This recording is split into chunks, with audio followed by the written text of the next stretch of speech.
taking over, that's a promise, not a threat. Uppercut season off top, you stop breathing. The theme of upsets definitely continued with Showtime, the Showtime triple header, and this was funny too. And we've said this before. PBC Showtime cards have improved tremendously since last year. Like now, pretty much now, like their cards are pretty much like the best cards from top to bottom so far. You look forward to them the most, honestly. Right. Like like if you're gonna have a Showtime event that weekend, you already prepared to enjoy boxing for the most part. But everyone else is like you're just looking toward the main event. But with Showtime, you're looking for the whole card. The worst thing you can say about it is this motherfucker starting at 10. Right. and also some like their whole undercard used to be on YouTube, but it ain't even there no more. It's not televised. Right, so straight on television, you have to be in the arena. And then, unless something spectacular happens, then they'll put up a blurb of it, a little clip of it, or it's a PBC Fox pay per view, and then they'll have it all up on the stream for YouTube. But yep, right, yeah. But still, just the energy, just knowing that you got a solid triple header, it's a good feeling. It's not this whole, we got Eddie's gonna trot out his damn jobber festival on a rematch room. Early knockout, early stoppages. Yeah. No, but I mean, come on, the first, the opener was a title fight. We don't. That's not normal. So. Yeah, exactly. Yeah. I mean, it's normal for Showtime. For Showtime, yeah, for Showtime. Yeah, and one thing I different one, like I also felt like this triple header didn't also get the type of marketing or attention that it deserved. Like I didn't see no commercials for this shit at all. Not at all. Yeah, I have Showtime. I didn't see. I barely saw anything for this thing. Like, in this, and that'll be another. And that's probably for another discussion or whatever. But it just seemed like. I mean, obviously having the names fight is cool, but sometimes, like I said, it's the fight that they don't have all the big names. Like the shit, shit gets cracking on some of the Showtime cards. Yeah, and none got cracking as Pilot just mentioned in the first fight. With Jerwin Ancajas, making his 10th title defense of the IBF Super Flyweight title against undefeated contender Fernando Martinez, who's been co-signed by Sergio Martinez, and his whole backstory was basically his father, when he was 11, said he was going to be world champion, and then I think he passed away. So Drew was and then he's promoted by none other than Marcos Maidana, who's looking like. I swear that Mayweather money is stretched long for that nigga, man. That nigga be bro, that Mayweather money stretched farther than the fucking Great Wall of China. Damn, this nigga, he really looked like a promoter. Like he had the chains and everything, the fucking suit, all of that. Bro just be blinking. Dude looks serious. But he look like he's having fun though too. Truthfully, he always seems like he looking like a Narcos character. Yeah, exactly. Maidana is Mr. Narcos Mandana. Narcos. Oh shit. Yeah, seriously, Maidana. The fucker said Narcos Maidana. Seriously, he is missed in boxing, but it's good to see that at least now, after years of enjoying his money and getting looking like a heavyweight, dude seems to be in a place where he's like, you know what, I'm gonna give back to boxing, so I'm gonna start promoting these fighters. And he got a fight coming up too. Actually, he's fighting some type of YouTuber. Yeah, he does. And, he definitely does. So it's it's good. That guy might get his ass whooped. He has a blue face type of ass whooping on his way. Yeah, facts. But yeah, Ancajas, dude. I mean, Ancajas has never had the best reputation in terms of, in the division that he's actually been in. His fights with TR when he was signed to them were not really exciting all that much. And while the other cats were warring and, knocking pounds of flesh off of each other. But once he got the PBC, dude decided that, you know what, I'm gonna become them. And dude does nothing but move forward and eat punches. And this led to why he lost last night. Fernando Martinez. Wait. Before we start, was this a fight of the year? Sorry to cut you off, just all respect. Early entrant. Was this a fight of the year? Yeah, definitely an early entrant. It's gonna I need to know. Or it's gonna be like on the Rosado Munguia, one of the best dominant fights of the year. Like it's borderline. It feels borderline.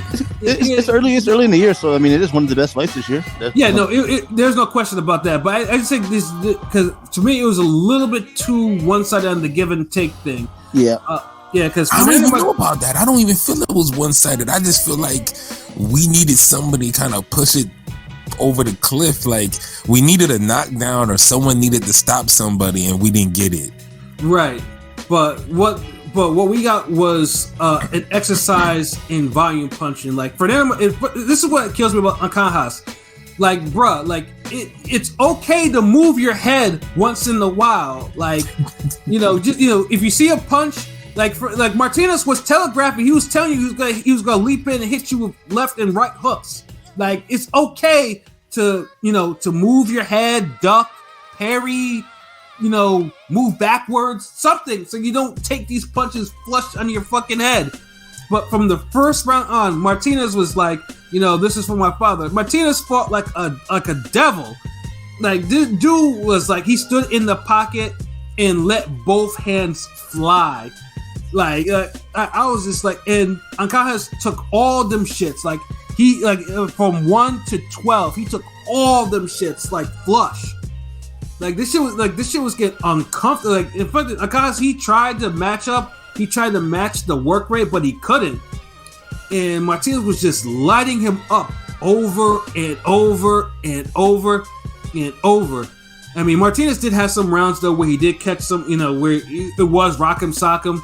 But at least in some rounds, Martinez actually, he moved his head a little bit, and he's like, I'm not gonna give up all these shots. Martinez emptied out his punch arsenal. Like that shit was a scary ass whooping that Ancajas got, and he didn't go down, which was even more amazing. Like I don't understand how that didn't happen because Martinez had a decent knockout record. I think he had 8 knockouts and like 13 wins. Like he had decent pop, but Ancajas got some years shaved off his career, probably his life too. I'm not even gonna lie. Like it was that type of ass whooping that he got. I don't know what's going on in Ancajas' corner. Like they didn't tell him shit. Like they told him like after the 8th round, I was like, okay, you're losing. That was it. He was like, "Hey, what are you gonna do?" And the referee had to keep asking him. Was like, "Yo, you taking a lot of punishment. Like, we may have to pull you from this fight." And like, honestly, I mean, he fought back. Though I'm not gonna say he didn't. Like, but it was just it was almost like he was taking like a 3 to 4 to 5 to 1 ratio of punches, and punches that he just simply didn't have to take. And he was the bigger guy too. That was another thing. Like Ancajas looked like he was a division bigger than Martinez. Martinez didn't care. Like Martinez was like, you know what? I'm about to be. I want to be champion.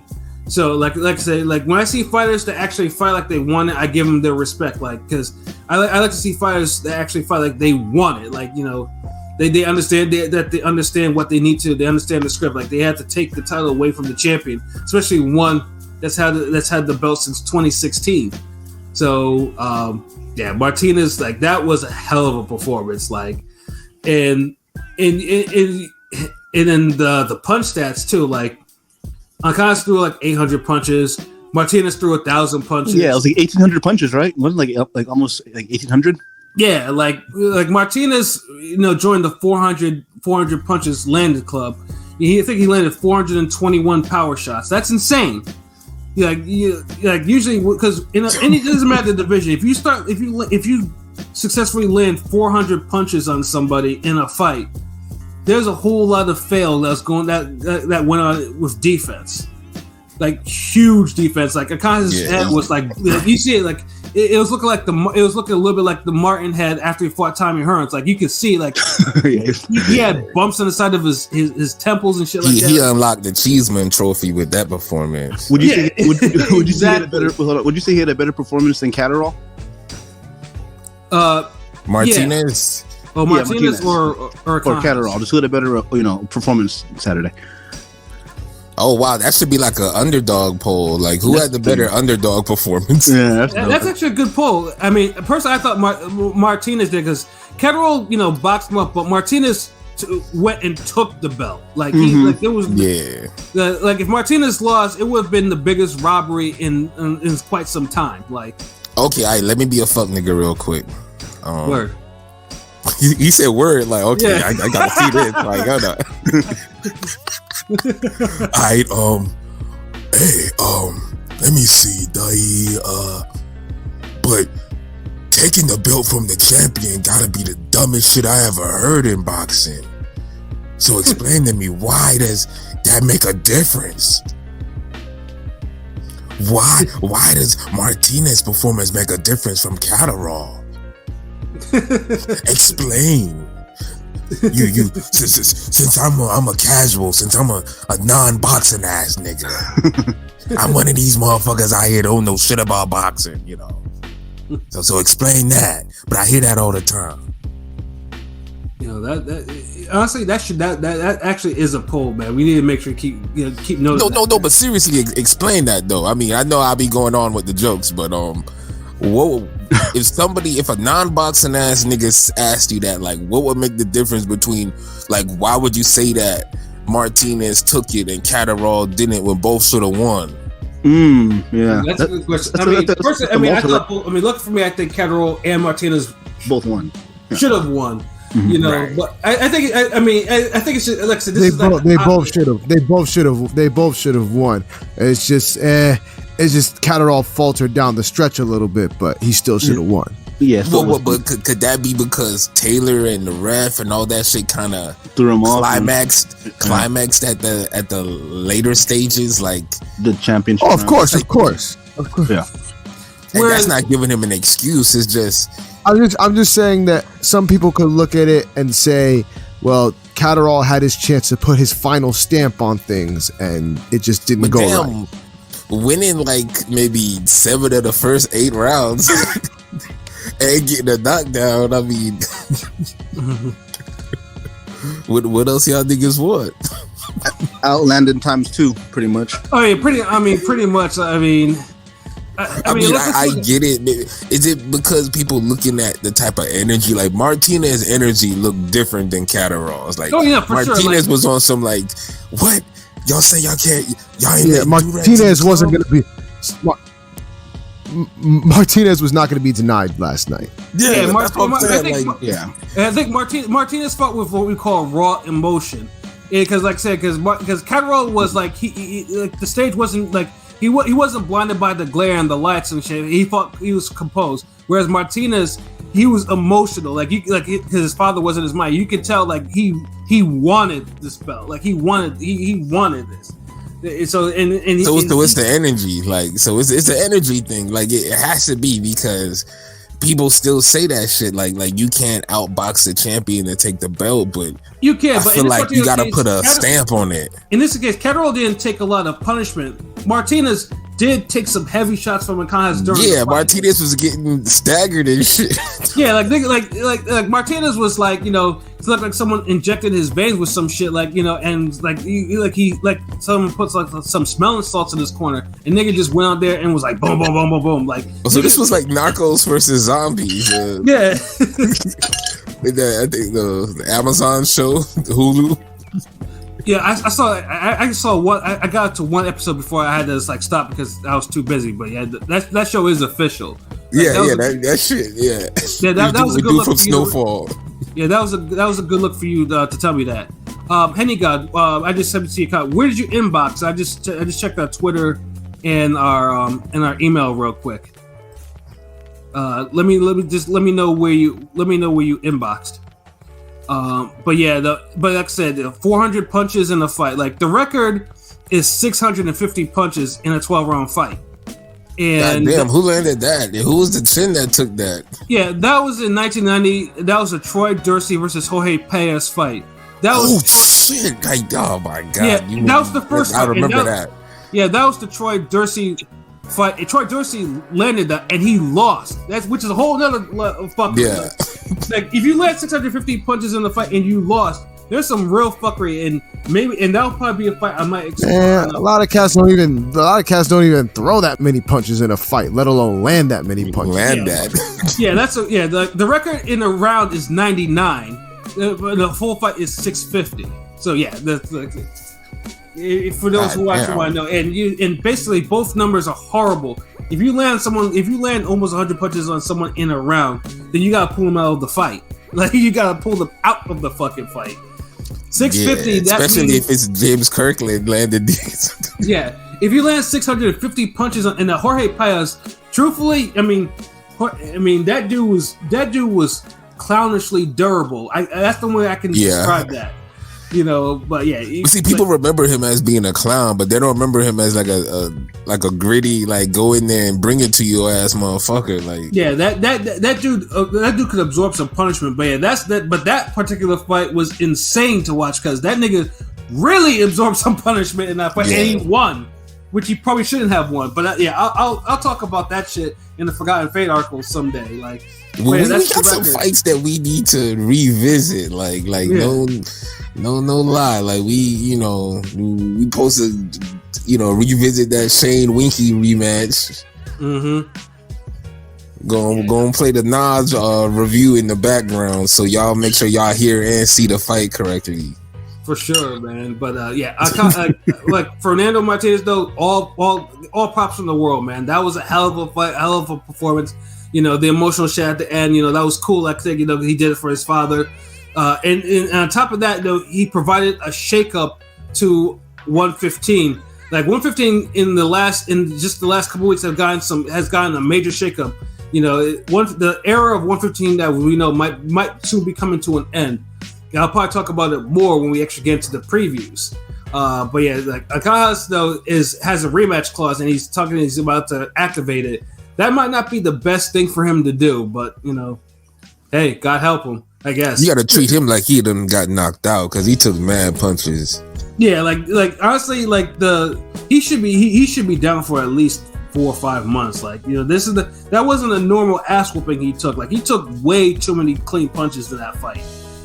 And like truthfully, like I think the commissioners probably need to step in and be like, nah, like you gotta calm down. Like your nervous system is probably screaming at you, like stop it.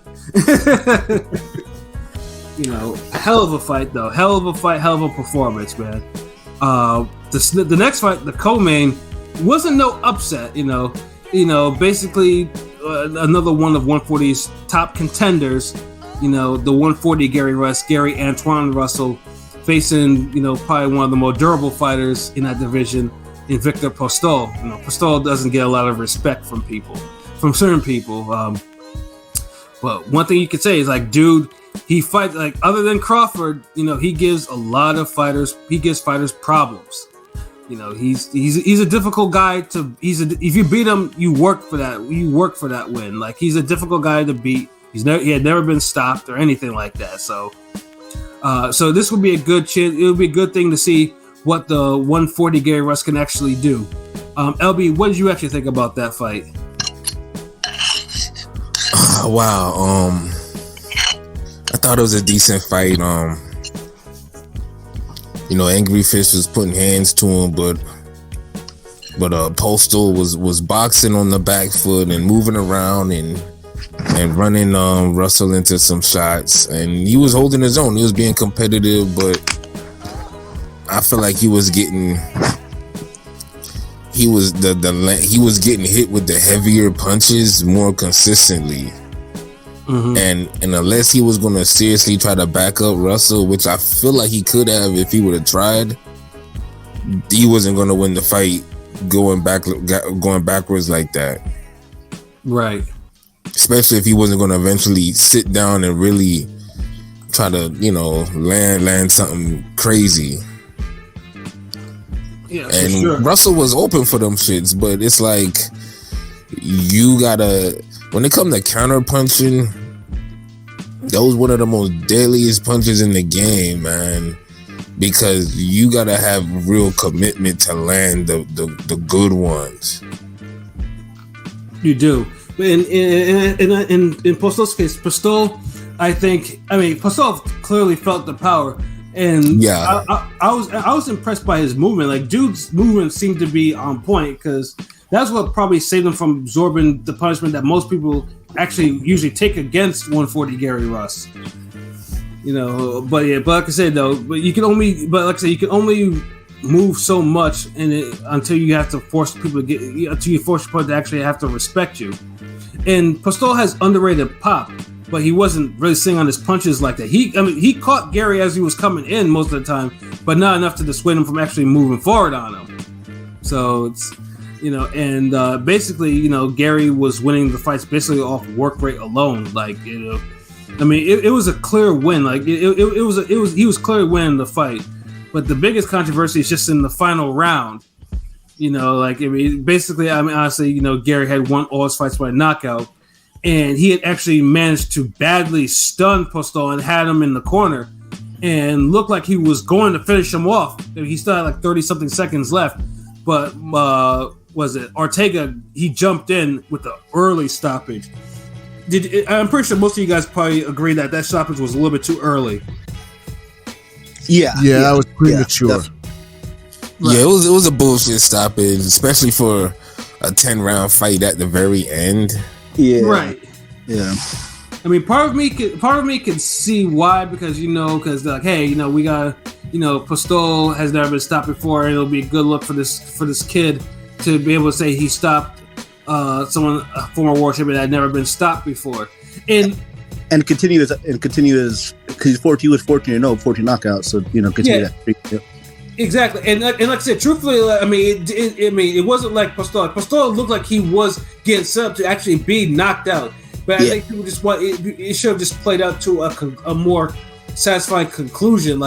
If dude is slumping, if he takes if his head is snapping back, then stop it. But I think he stopped it at the point where Postol's eyes were still a little clear, even though he took a heavy combination. And see, the thing is, then that's where we come back to ring generalship.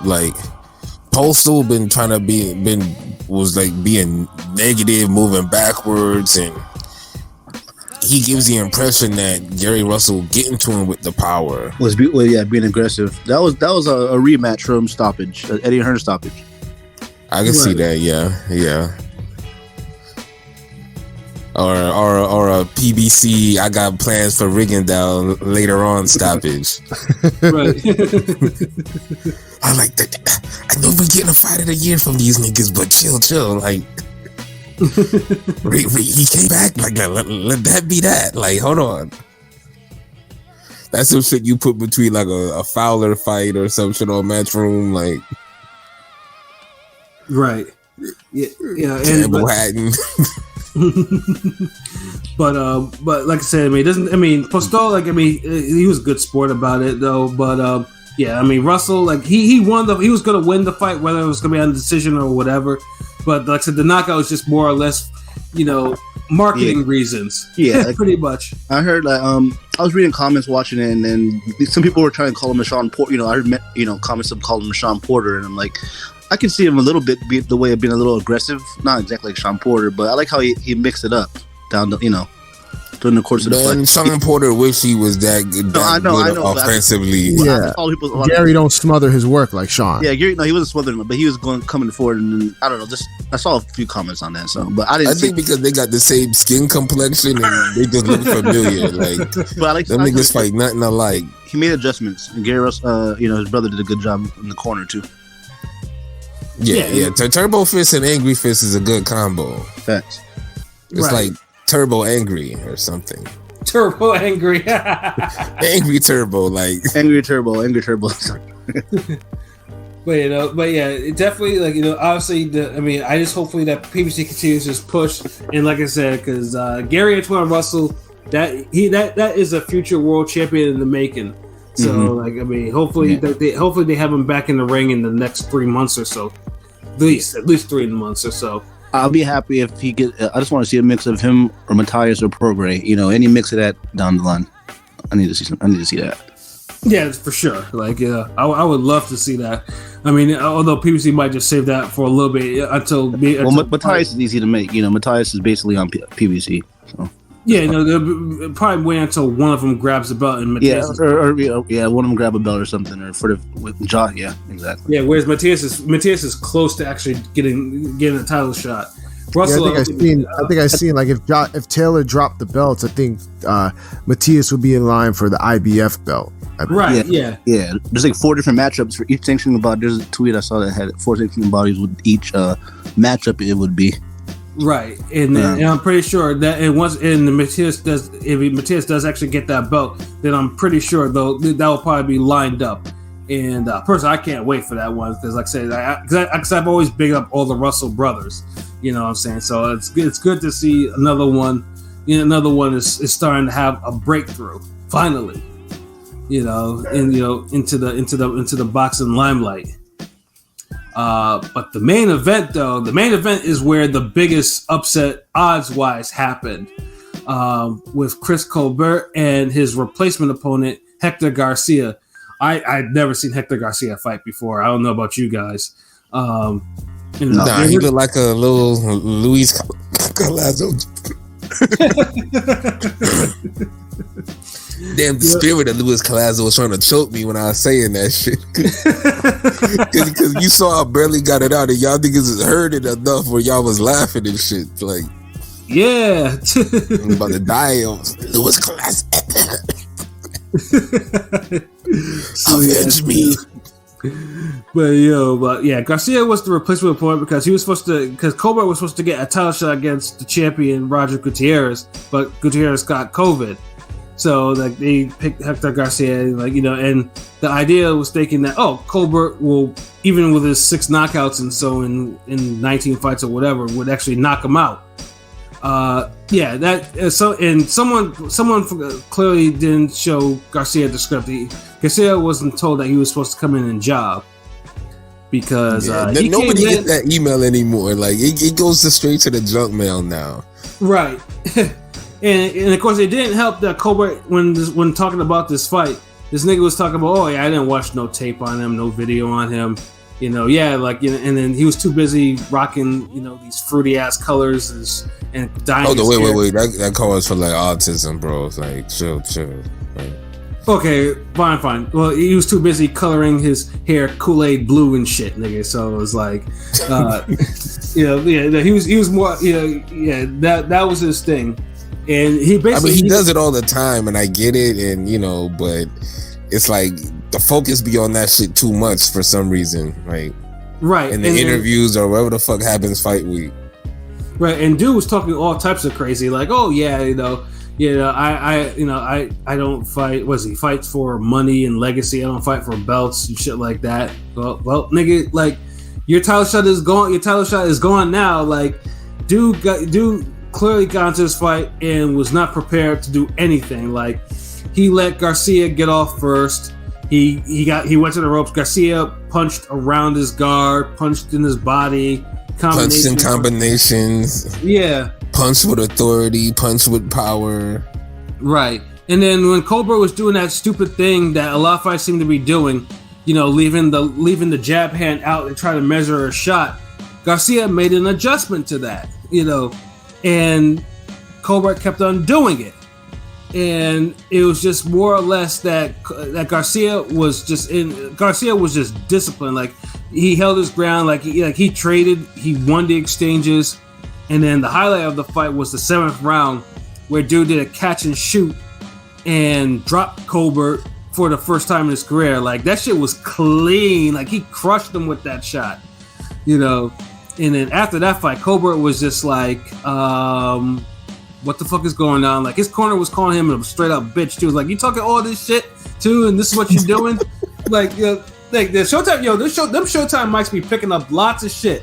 Yeah, real talk. Like that corner was letting him have it. Like, yeah, like, dude, like, come on, you do what you gotta do. Like, he's getting his ass whooped. Like, yeah, and it was disappointing as fuck. I ain't gonna lie, man. Yeah, the funny thing is too is that because, like, for me, I wasn't really high on Colbert until like the Arboleda fight, and then I was like, okay, this kid might have something, and because I know some of you guys I think were more higher on him than I was. Yeah, I mean, this the worst performance from him. Like, I've never seen him get on this level. Like it seemed like he would have lost to damn Gutierrez regardless if he had COVID or not. Yeah, that's what I'm saying. Like, that's how bad he looked. Like he would lose to a Shakur Stevenson opponent. Yeah, and wait, speaking of that, like Twitter was letting him have it, like Jamel Herring was letting him have it, Spencer was letting him have it, Shakur was letting him have it. I think Keyshawn Davis was letting him have it too. Like a lot of niggas, because because boxing Twitter is like high school, bro. Yeah, like it's high school cafeteria, and everybody has to come get their food. If you got it like that, you buy the food. If you don't, you get the free lunch, whatever. You take cafeteria food. Everybody's looking at your outfit.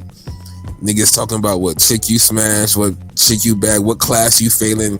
And that's how boxing Twitter is with these dudes and their performances. So if you come to school with Bobos on,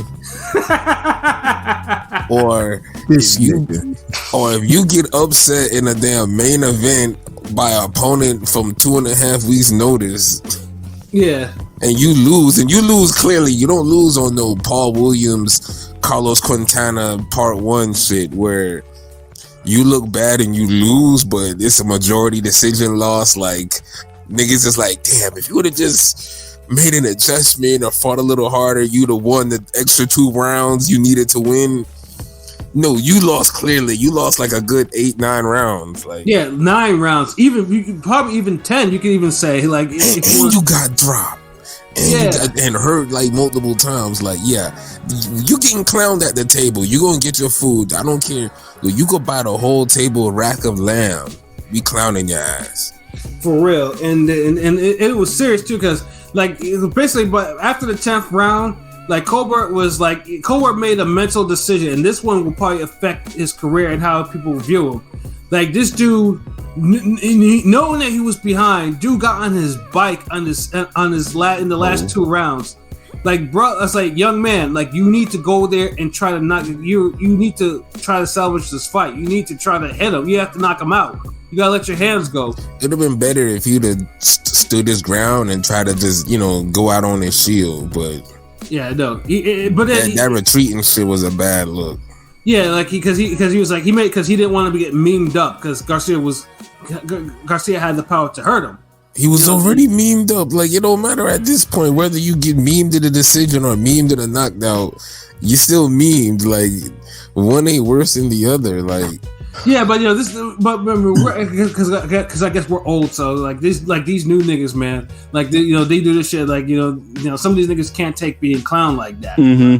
Yeah, and a lot of these guys, they don't know how to survive a fight and not get beat up. Like, I'll give Broner that. Like, he could do that better than anybody. Like, yeah.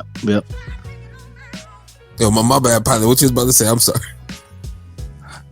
Go ahead, bro. Go ahead. No, I'm saying you say what you're about to say.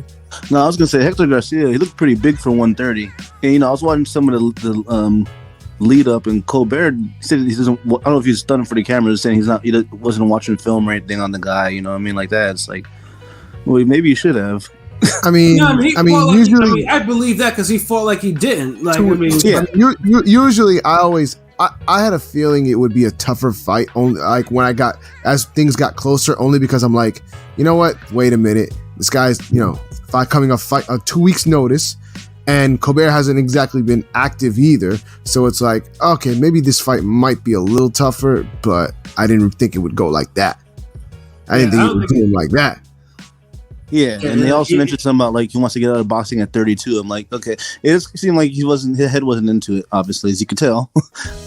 Yeah, his head was, and this is a bad thing for him. Like, his head wasn't in the shit, and he blew shit. I mean, his title shot is gone. And hold on, whose fault is that though? His fault, but he ruined not only that, not title, but this guy doesn't knock people out, and he's headlining Showtime cards. You know what I'm saying? Right. Yeah, he's not going to be doing that for a while. Damn. Yeah, previously Clay had some plans for him, but now he has to go to the drawing board, because it wasn't like he was talking about, let's run this back, but nah, bro, like you lost 9-10 rounds in the fight, and you got knocked down. Like, that was 10-2. That was 10-2. Yeah, like they ain't shit to run back. Like, you got your ass beat. Like, I don't want to see that shit again. Yeah, talking about run it back. Like, dude, like, look, man. Go to the back of the line. Back of the line, fam. Yeah. Like, the only time when if you're talking about a run it back journey, you gotta align it with the dude somehow. You go to management somehow, but like, look, man, let me fight on the undercard. Let me fight on the undercard with this dude or something, and eventually, so the public can still keep me tied to this name, so I could go and right that wrong. Something worked toward that, but that fight wasn't like I said, it wasn't like a Paul Williams, Carlos Quintana type of loss where it was competitive enough where you could run it back. Or yeah. Like it was was, yeah. 8-4. It wasn't no 8-4. You know what I'm saying? Or 8. I wish. Well, it's crazy because like the couple days before this, I have people that say, oh, between Shakur versus Colbert, Yeah, but people that was a fight we was Colbert talking and Tank, about. you know what I'm saying? Because they're on the same side. You'd hear those, but now it's like, that's kind of because these motherfuckers, now we know why motherfuckers don't fight each other. facts. They losing to the niggas that they supposed to beat. Yeah, facts. So it's like everybody just, if you know somebody's dangerous, then you're like, fuck it. But then, that attitude just takes over eventually. Like, motherfucker, how y'all not focused for like the 1 or 2 fights y'all get for a whole year? Exactly. Like, I just don't get it, man. Like, it's just disappointing. Yeah, it was, and Chris Colbert definitely. He definitely had a rapport with like the fans. Like, dude had a lot of attention. Like, some good, some rocking the OnlyFans. Shit. Yeah, exactly. But yeah, just the fact that only hands, shit. Only hands. Man, that's what he took all night. God damn. Like, I don't know. He gotta be feeling embarrassed. You can't talk that shit. Have all that like go out on your shield. Fucking be competitive. Like, try. Like, yeah. Has there been any report on him being sick or what's the excuse? No, he was none of that. I was, he was all over my YouTube. Like just, on Fight Hype and shit. You know what I mean? Yeah, his interview, he didn't make excuses. I give him that. He's on the Custer show. He's on the Custer show. Huh? He's like, I'm gonna treat it like I lost. I'm gonna treat it like exactly how I won. Like, yeah. But much respect for that. So yeah. But it was kind of the other boxers who out there were definitely enjoying it though.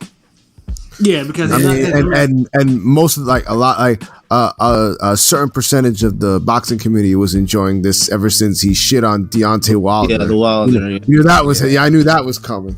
Yeah. I don't know what it is that these niggas have lifelong man. Teofimo, because remember Teofimo called him Wilder a bitch. So and everybody's getting a Wilder's come up losing their zero. They're losing their zeros. He talking about like a yearly thing. Yeah, I gotta stay on guard because motherfucker might try to hand ring gang a L. Motherfuckers go back into the catalog like, damn, y'all niggas ain't really like Wilder like that, did y'all? Like, nah, we didn't, motherfuckers. We kept it real.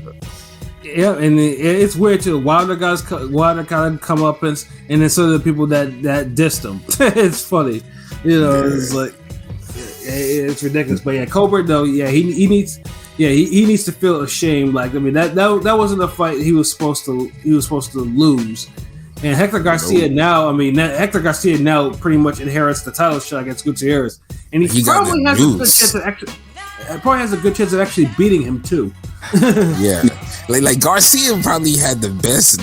Like, even with Martinez, like when I look at all the underdogs who won, like Garcia make you like you want to see him again. Like, but damn, I felt the same way with Martinez. Like, I don't know, everybody just impressed me though, like for different reasons. But damn, like there was some ass whoopings was given out yesterday.